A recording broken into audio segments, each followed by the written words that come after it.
Nagbabalik ang inyong Sunday afternoon habit dito lang sa Pinoy Hits. Tara, kwentuhan tayo tungkol sa negosyo.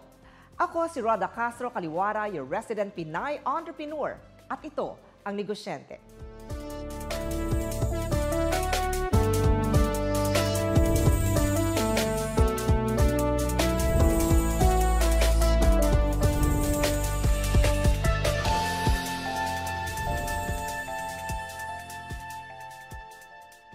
This mompreneur has learned many lessons as a mom of 2 boys and the president of her own travel agency.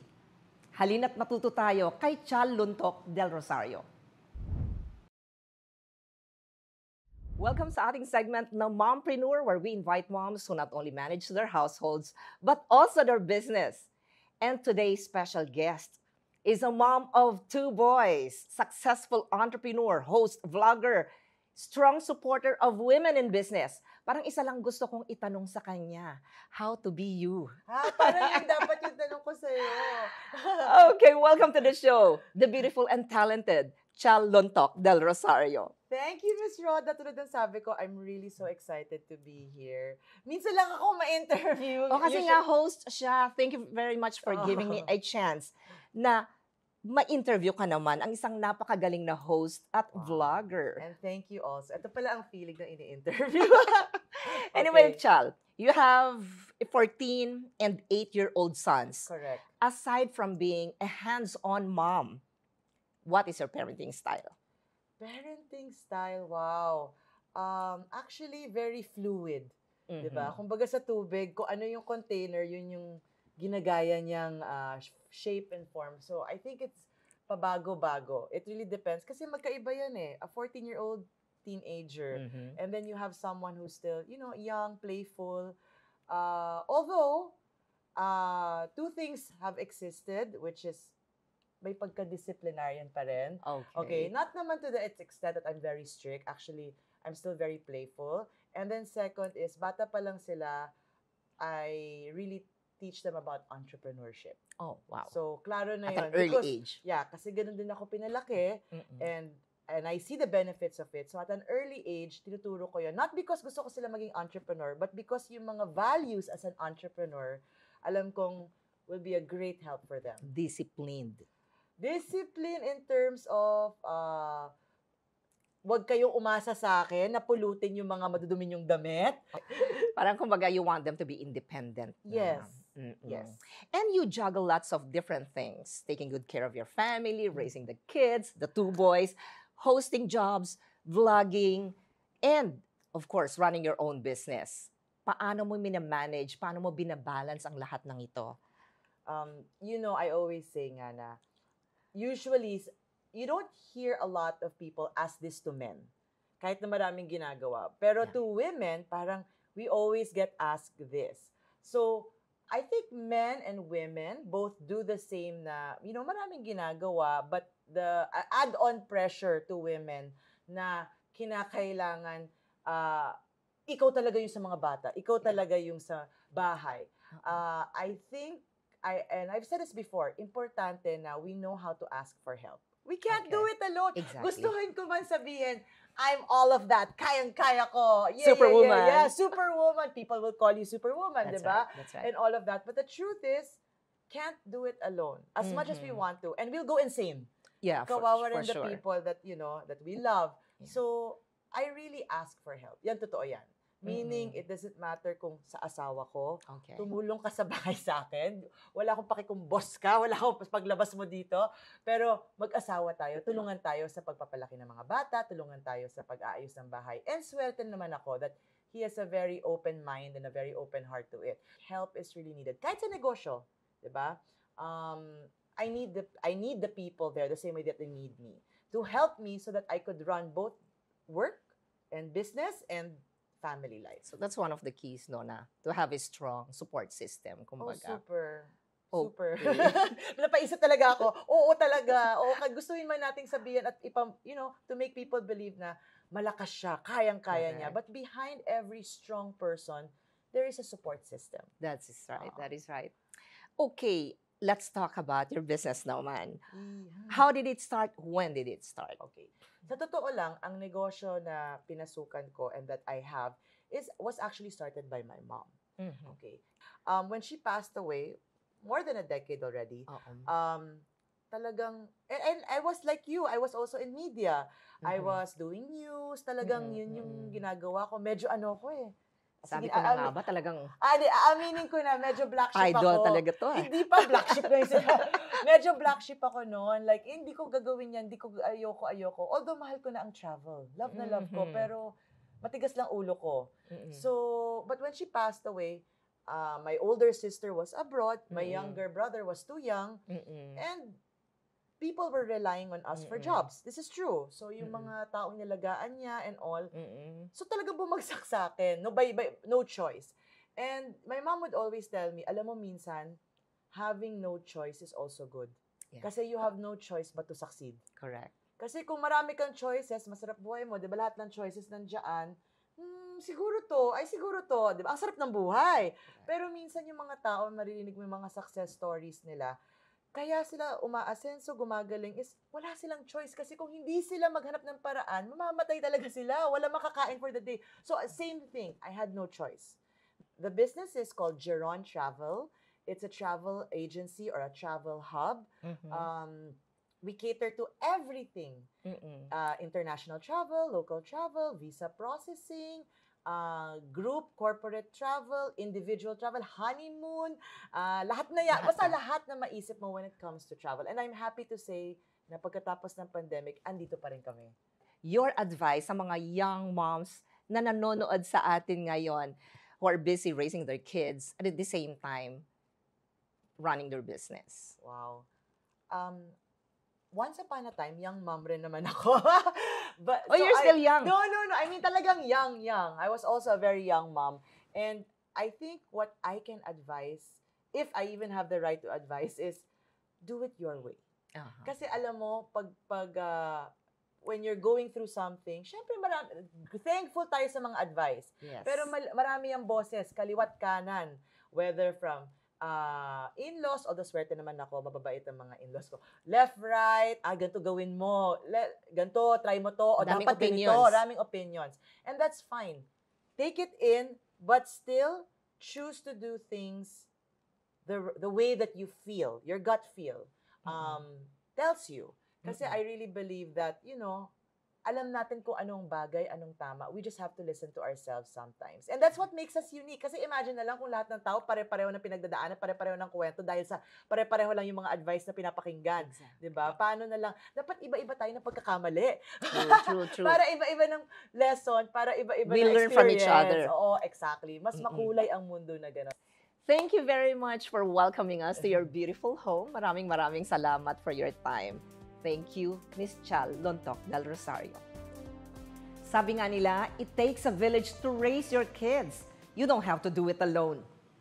Magbabalik ang negosyante. Unique shoes designs featuring Filipino craftsmen and designers. Ito ang kwentong negosyo ni Tal.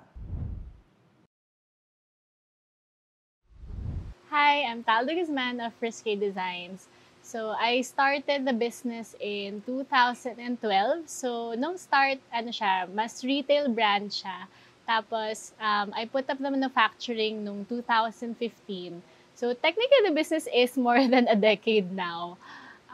We work with Marikina shoemakers. Tapos, we also work with different weavers from around the Philippines. So, from Buhi, Camarines Sur, from Valladolid, Negros Occidental, saka from Isabela. We also occasionally have mga carved heels from Paete, Laguna that we incorporate into shoes. So Risque, actually, nag-start siya, gusto ko lang naman na medyo mapansin yung mga local materials natin. And eventually yun, nag-grow naman yung business. Tapos we decided na gawin siya na magtayo rin kami ng manufacturing para we can offer our services to other companies na gusto magkaroon ng kanilang shoe business. But ako ay personally focused on those na startup shoe brands kasi parang nakaka-relate ako sa kanila na nag-start ako, hindi ko rin naman alam anything about footwear. So we do workshops para matulungan sila to understand about footwear, how to start a business. Tapos we help them to start their own shoe lines. So we manufacture for different Filipino shoe brands as well. Risque, basically, we try to make our products really different because of the materials that we use. So, gumagamit kami ng mga local textiles, tapos in-incorporate namin siya sa mga designs. So, sometimes I would release collections na very inspired by Filipino culture. But we also release designs na mas madali to access, so yung parang mas wearable. And we also do custom made. So for example, may request yung client na particular design or may condition sila sa feet na medyo nahihirapan sila humanap ng kind ng shoes for them. We can do that. So nagko-customize kami from flats to heels, wedges, ganyan. So iba-ibang klase ng shoes na talagang minsan kakaiba yung mga request pero nakakatawa naman gawin. With regards naman to the different shoe brands na we are working with, designs naman nila yon, and we make sure na hindi sila pare-parehas sa isa't isa. Kasi for us, we believe in collaboration over competition. So the brands that we work with, they can actually know each other. They can ask each other for resources. We're also like that. We're very open to sharing our knowledge and resources kasi yun nga yung parang naging nung nag-start ako kasi ang hirap pala pagka mag-isa ka lang or parang hindi mo alam sino yung lalapitan mo or hindi mo alam saan kukuha ng mga gamit, ng mga materials. So that became part of our values na we're open to share whatever knowledge and resources we can. I started with designs na medyo very kakaiba. So parang it was harder for people, parang mas mahirap i-explain pa nung time na yon na, I was using local weaves. Parang nung dati, tingin lang nila pang table runner, ganyan. But now, of course, there's more acceptance into supporting local, so medyo mas hindi na yun mahirap.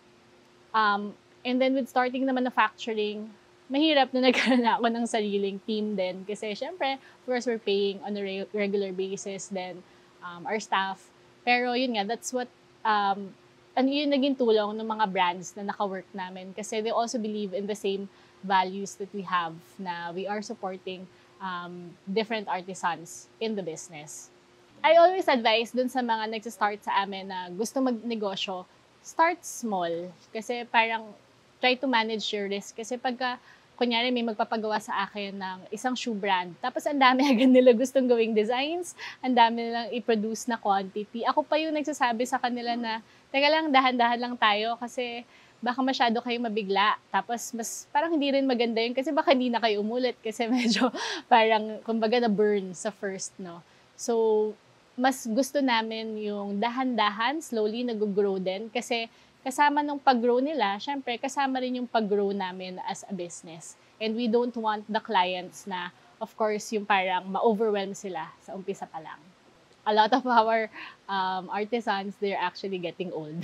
So medyo tumatanda na sila. So we're hoping to find matuturuan din na iba pa para mag-continue nung craft ng shoemaking.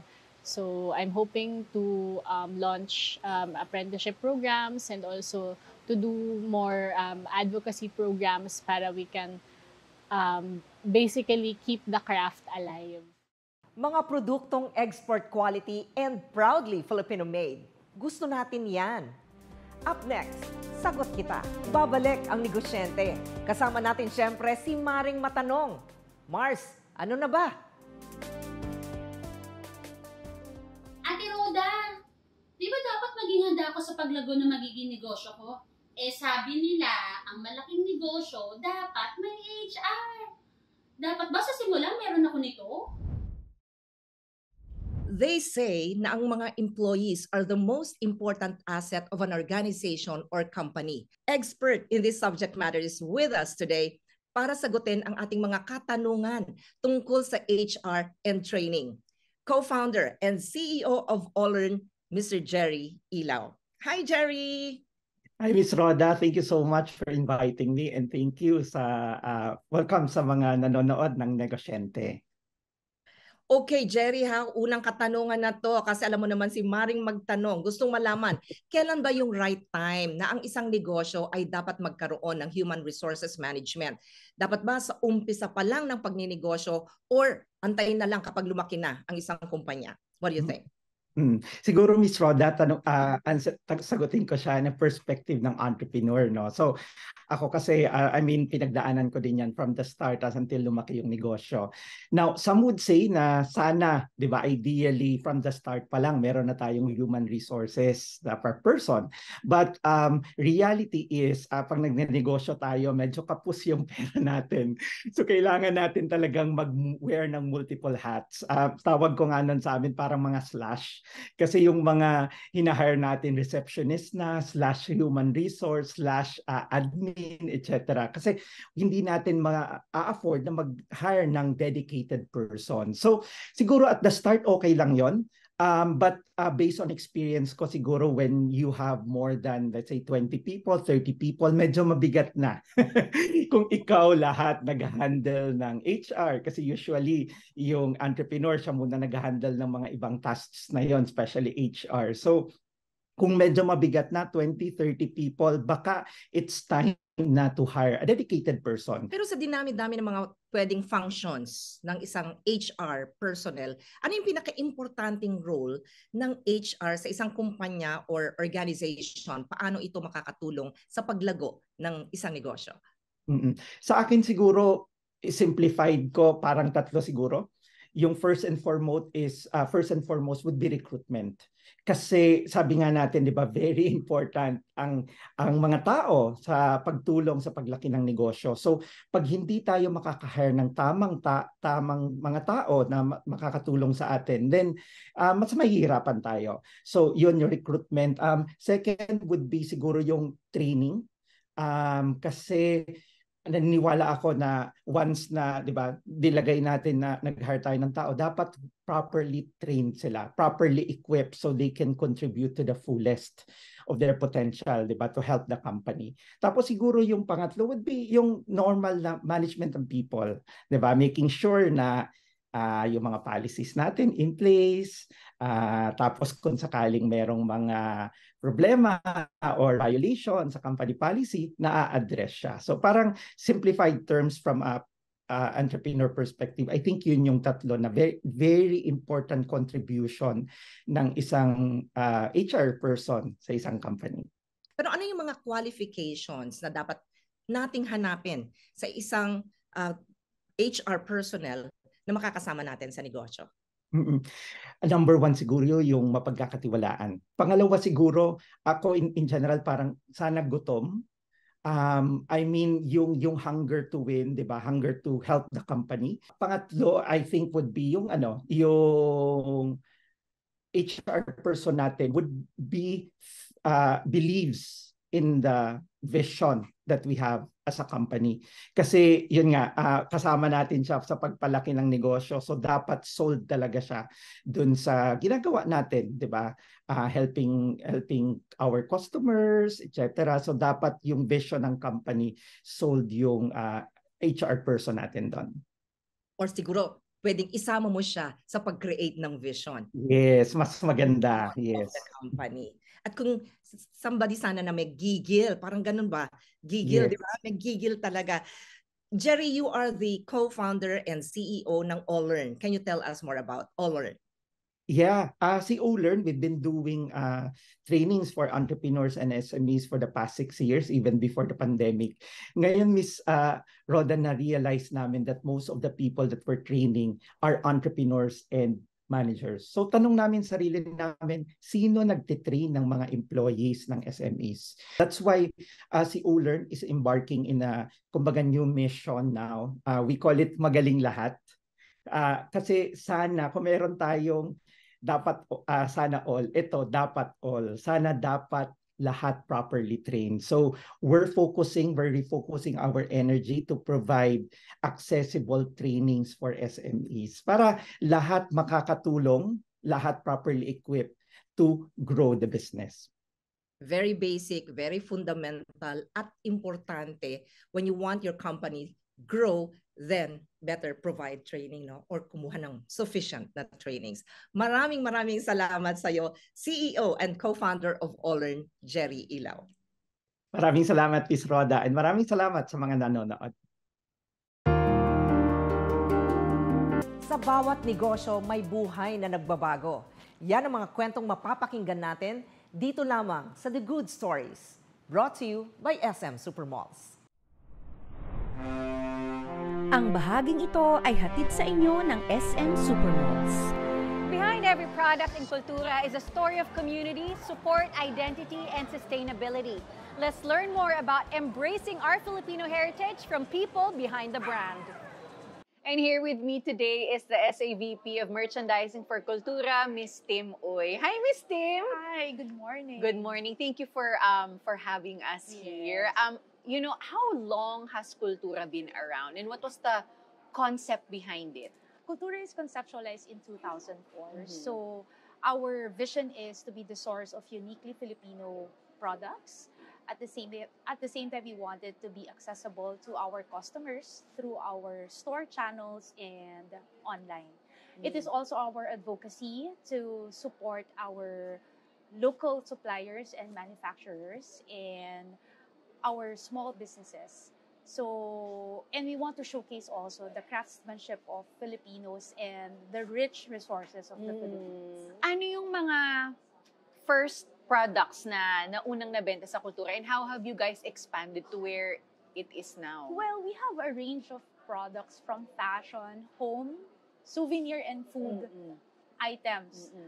And these are all locally sourced, and most of it came from the raw materials from different regions of the Philippines. So our Filipiniana and barong, they are intricately embroidered by our local artisans on delicate fabrics such as the husi, pinya, and organza, to name a few. We also take pride in our home products because we highlight the best of each region in the country, like the looms from north to south, shells from Visayas, the wood carvings from Palawan and Baguio, and many more. The flavors of our delicacies are very unique to us.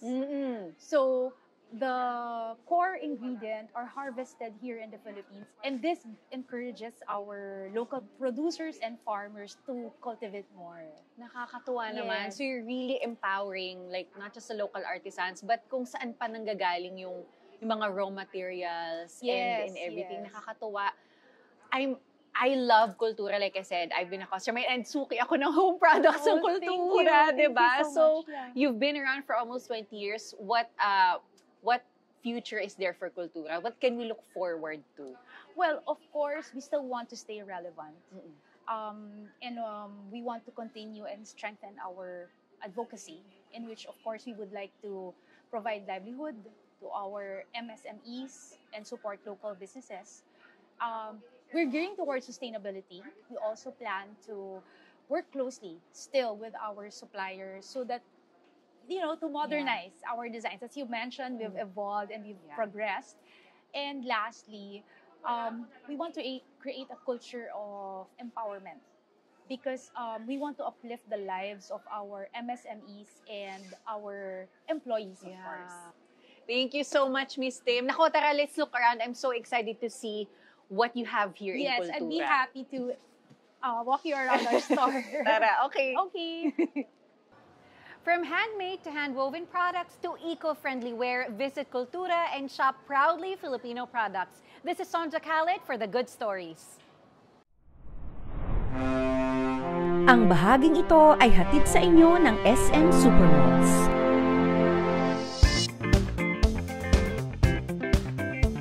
From planning to product sourcing, all the way to marketing, iilan lamang yan sa mga kaalaman na makukuha natin dito linggo-linggo sa Negosyente. Ito si Roda Castro Kaliwara na naniniwalang pag may negosyo, may trabaho. See you next week.